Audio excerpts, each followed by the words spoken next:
we've just gotten some leaked details about ranked in Marathon.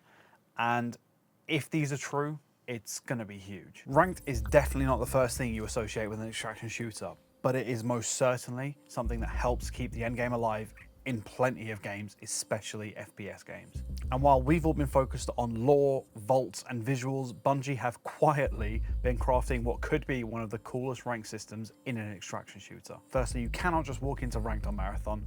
You have to have a minimum gear value equipped before you can enter. This means there's going to be no beginners, there's going to be no naked runs.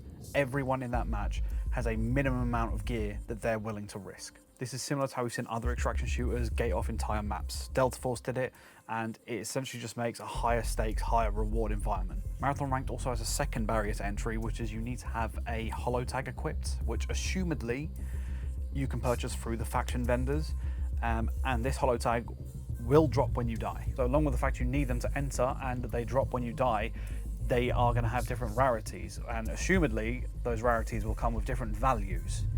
And if another runner downs you and extracts with it, that is going to help them extract more, get more score and extract with higher values. Now there's no details on how these rarities work or if you can purchase different rarities or what the values are, but I'm willing to assume or take a guess that they're going to be similar to the vintage system that we saw in the alpha, where you have weapons that start with a pretty low base value, but the more you play with them and the more you successfully extract with them, the higher their value goes. So I'd imagine that you buy a base level holo tag, equip it, and the more ranked matches you manage to drop in and extract with it, the higher that holo tag's rank goes and the higher its value goes. Potentially, that is incorporated into your gear score when entering. So maybe if you've got a really high level holo tag, you can actually take less gear in and not risk as much. The entry requirements do raise some questions. The first one that came to my mind was, are holo tags actually sellable on the other end, or they just add score? Maybe they're just trophies to show your achievements of killing other runners,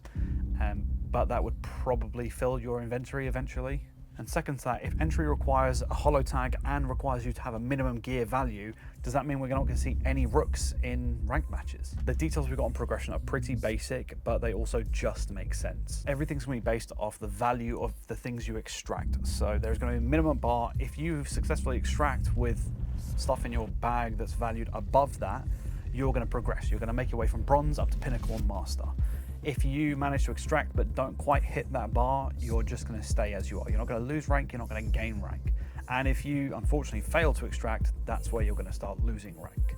And we don't really know how much of a sliding scale there is in this. Maybe the more value you have above the minimum threshold, the more your rank's going to go up. And maybe the higher value, the stuff you had on you when you died, the more your rank's going to go down. On to one of my favorite topics, because rank to me is not just about gaining a rank, it's about flexing, and rewards have been confirmed. So we've been told that there will be exclusive cosmetics. Assumedly, we're going to have some weapon skins.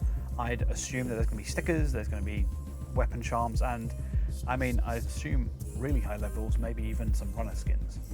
And while they are not essential to ranked modes in any way, shape or form, they don't really change it, I do think that having something like this to grind towards is a huge draw to ranked modes. It keeps people coming back because it's not just about having a rank, it's, you know, you have things at last that show you survived up to a certain rank in Marathon. We did get a sprinkling of other details, such as ranked maps will actually rotate on a weekly basis.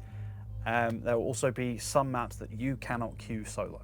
You're going to have to bring some friends with you and squad up, or you're going to have to put your faith in the randoms and may the odds be ever in your favor. That's all the details we got, and I really do hope you're all as excited about Marathon Ranked as I am, because I can just imagine dropping in a ranked match on Cryo Archive, killing a few runners, picking up some nice high-level holo tags, cracking Vault 7, getting that ginormous bag out of there, and then successfully extracting. That is a video I look forward to trying to make. So as always, I appreciate you all for stopping by, and I'll see you all on Tau Ceti.